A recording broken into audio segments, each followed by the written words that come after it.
All right, guys, here's my review of Joker Folie à Deux, or as the US version calls it, Joker 2, the sequel. Okay, actually, word has it that this movie flopped and it was like the worst Joker movie ever seen. They are true. But instead of going the way they look at it, I just like want to see like the movie as it is. And at the end, I got like a different perspective of it. So instead of being a flop, which it is, it turned out to be a-okay. Only needs like a few twerks here and there, and rid of a few things, and you got to reprogram your mind to think of something other than the obvious. Then it's not a bad movie. But as I explained it to like this one person, Joker 1 and Joker 2 is more like Law and Order. So if you ever watched the episode of that, like the first half hour is all about the cops and the murders and, trying to get the victim, culprit, whatever, arrested. And the second half of the show is all about the trial. And this is how Joker 1 and 2 are, okay? It's the same thing. So when you go see this movie, if you want to go see it, unless you got the plan like from the movie theaters that, you don't pay nothing and you just pay a monthly fee, then, might as well go see it. But if you do it that way, it kind of like doesn't, eases off the flop version, okay, into like, maybe a third of a star out of five. Okay, so that's one way of looking at it. The other way you're looking at it is like, like a lot of people go see that. It's like, oh, look, it's Joker 2, the sequel, and expecting like a lot of like killing and murders and all that stuff. That ain't going to happen. It's all about his trial. That's all this movie's about. Okay, that happened in the first movie. So you can forget about that. I mean, there were like a few bashings here and there, but not that many. So that's the other thing you got to take out of your mind. Forget the Joker, what it is. It's Joker on trial, and you got to just concentrate on the case. The other thing is, even though like this turned out to be like a musical, most of the songs in there didn't relate to the movies. They just like took a song from out of nowhere. It's like, hey, yeah, we need like a slow melody here. Let's put it here, and it had nothing to do with it. So only about maybe one definite, but only two songs were appropriate. Maybe a third one, but like that's like on the thing. It's either you take it out or you put it in. Doesn't really matter.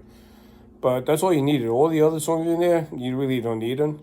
So that kind of like worsens the movie. But if you look at it my way, and you just ignore the songs, if you can, then maybe another third of a star. So we're up to 2/3 of a 1 star out of 5. Okay. Let's see. Otherwise than that, if you just follow him, Arthur Fleck, and not the Joker, you could see like like what he went through and the things that's going on through his head, and he doesn't know which direction to turn to, who to trust, and everything else. And that's kind of like makes it a little bit interesting. And even though you got Lady Gaga, which she's like tremendous singer and great actress because I've seen her in other films. This is not the Harley that people are used to. Okay. Sure, she's a doctor. She has a psychology, like in everything else, and which they mentioned in the movie. But in this one here, she's not the plaything of the Joker. She's actually like the mastermind. She's like controlling the Joker, what to do and how to do it, and all that stuff. So and then toward the end, this is going to be like a little bit of spoiler, but I'm not going to like actually tell you what happened. It's considering the movie's been out already, and not a lot of people are gonna go see it anyway, unless it's like on Max or whatever.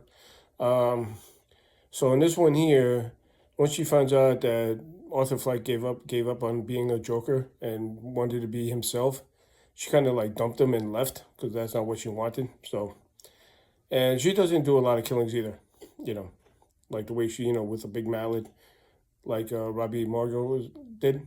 Yeah, she's not like that. Okay, so you can forget about Harley. So, and in the movie, they call instead of Harley Quinn, they call her Lee Quinn.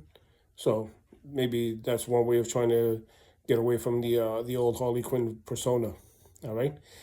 And there was a couple of rumors toward the end about the ending, which I didn't look at on the trailer or anything like that, because like when I went to see it, I wanted to see for myself what it was. And toward the end, there was like an inmate that hanged around with Arthur, and toward the end, they kind of like like battle it out with each other. And there are rumors, which is not true, but people speculate that the guy, the inmate that hanged around with the Arthur, he actually turned into Heath Ledger's version of the Joker in Batman, The Dark Knight Rises, or whatever it was, the second one with Christian Bale.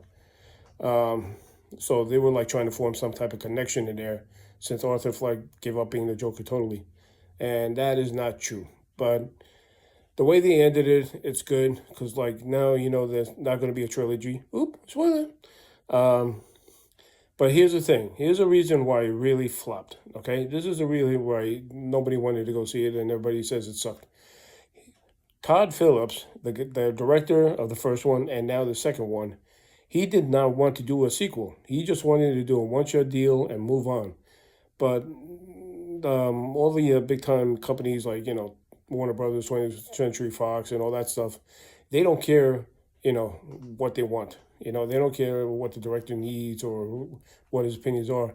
If the movie made a success and it made mega millions for them, they want a sequel. It doesn't matter how shitty it was, nothing like that. All they see is dollar signs. So that's why the company was pushing on Phillips to make a sequel. All right. So that's why in this version here, Phillips goes like, all right, you want a sequel? I'll give you a sequel. And he just like didn't give a shit. He just like put anything together and get it over with. I mean, don't forget, like they already paid him beforehand to make the movie, his fee, besides giving him like what kind of budget he wanted.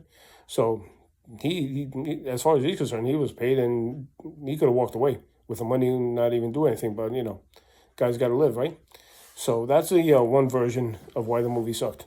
The other one is like Joaquin Phoenix, or however you pronounce his first name. He only signed up for one film deal, two, He didn't want to do another one. So, you can't get away from his performance. And Lady Gaga did the same thing. Both of the performances were great. All right, there was like no complaints, whatsoever. Even though like the writing and the whole thing was like got out of hand.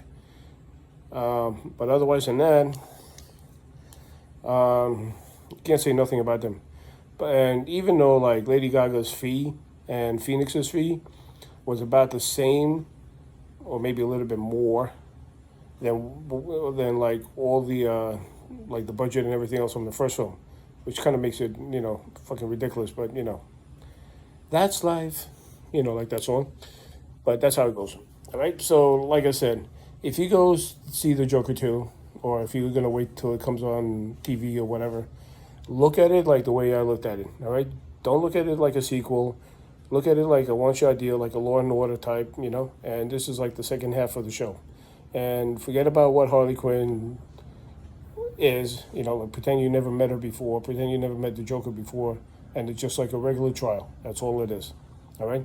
Then you will probably look at it a different way, and you probably kind of like you know what?